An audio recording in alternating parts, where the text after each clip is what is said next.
مالک خواهر برادران گرامی، کلمه های انگلیسی که ما گفته استادیم این علاقه یک موضوع دیگر است، اما بعضی ها خواهش کردند که آموزش الف بای زبان انگلیسی رو برایشان پیشنهاد کنیم، چون بعضی ها نو آموز هستند و به همین خاطر حرفای زبان انگلیسی رو برایتون میگم. همگی 26 حرف است در زبان انگلیسی.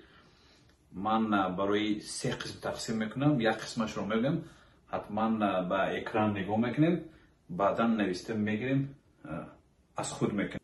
بعد کلمه نوشتن رو شروع میکنیم که چگونه باید پیوستی در حرفهای زبانی انگلیسی باشد، کدام وقت چه خیلی نوشتن در کار، همش رو پای در پای خواهیم گفت. سر میکنیم. A، حتما نگاه میکنیم. A، B، C، D، نگاه میکنیم. E،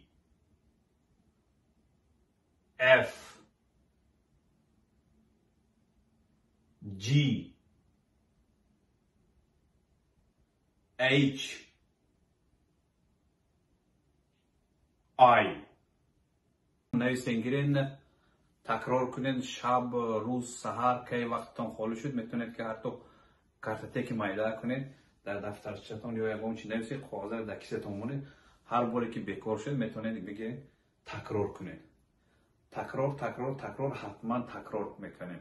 اگر تکرار که نکردید در خاطرتون نمیمونه. خواهر برادران گرامی، ما را همراهی کنید، آبونه شدن را فراموش نکنید و به دوستانتان بفرستید تا آنها نیز از این درس ها آگاه باشند.